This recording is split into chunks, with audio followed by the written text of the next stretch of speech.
Senator, welcome back to the program. Good morning, Jason. Great to be here. Have the senators heard from the DOJ yet about the letter you sent? We have not yet heard from the DOJ. We're hoping to very soon. We hope they take action as we requested. Any indication that the DOJ might actually do this, because the time is ticking on this administration? Yeah, I don't have any indication that they're going to do it. I don't have high hopes that they will. It's dramatic action. I think it's absolutely called for. There's 50 states. DOJ is pretty busy, but I remain hopeful that they will respond to our letter because we sent it in all seriousness. And so Republicans say, listen, we're trying to secure the elections. That's the bottom line. That's here. nonsense. What do you think is going on? I think they're trying to do two things. I think they're trying to do two things at once. They are simultaneously trying to rig the election in their favor and trying to... How so? Well, let me give the whole statement out. They're going to, because it's cool, it's really pretty ingenious what they're trying to do. Simultaneously rig the election so that they can win and delegitimize the vote so that if they don't win, or if they lose by a narrow, or if they win by a narrow margin, they can blame someone else. So how are they trying to rig it? The actions that are being taken right now are specifically designed to suppress the vote, to keep people from voting, and to scare people from voting. The kinds of things that Paxton in particular is doing. He's going after faith-based, Christian faith-based organizations. For a party and a guy who talks about his Christian faith all the time, I find it quite ironic and somewhat repugnant that he is going after Christian-based organizations who themselves view the teachings of Christ to compel them to help immigrants. These are not people who are trafficking illegal immigrants to this country. They are trying to help people. At the same time, he is going after organizations that are registering people to vote, legitimately registering to vote. In response to what? In response to a Fox News tweet.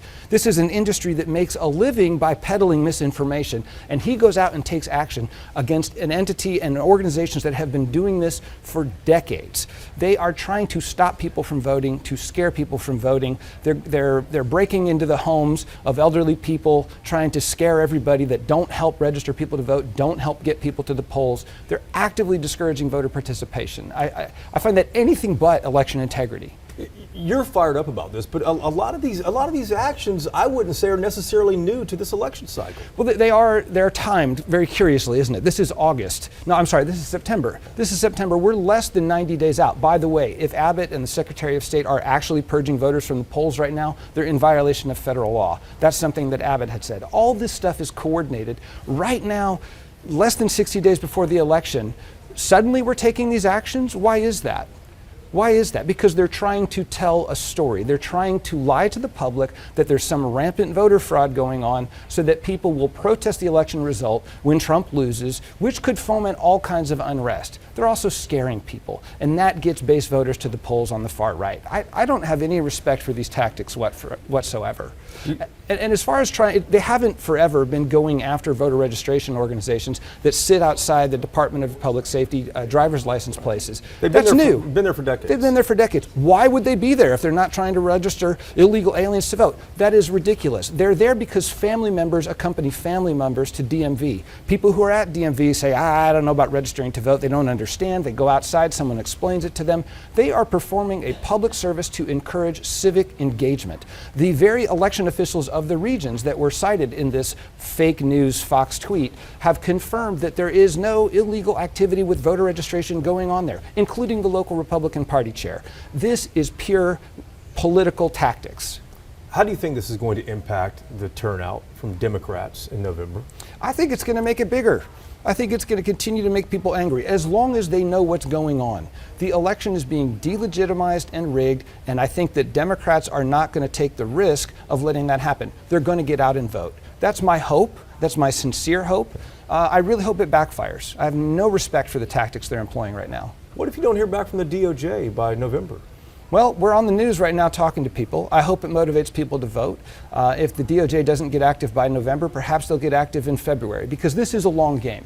I want legitimate elections, just like everybody else wants legitimate elections. What's happening right now, the tactics being employed by Paxton and Abbott right now are delegitimizing our elections. They're undermining election integrity. And whether it gets investigated right now or in 3 or 4 months or 6 months, I want it to happen. because in the end, I want people to understand what election integrity truly is. It's an informed electorate participating in the vote, not being scared away, not having people have no faith in the results of our elections, which have been confirmed time and time and time again, audit after audit, to be high quality, high integrity, valid elections. In this state by Republican secretaries of state? In this state by Republican secretaries of state. Let me ask you about the state flood plan. You were at a Senate committee. Oh, a much calmer topic, yay. Is it really, though? Well, you were at that Senate committee hearing where this $54 billion plan was laid out. yeah.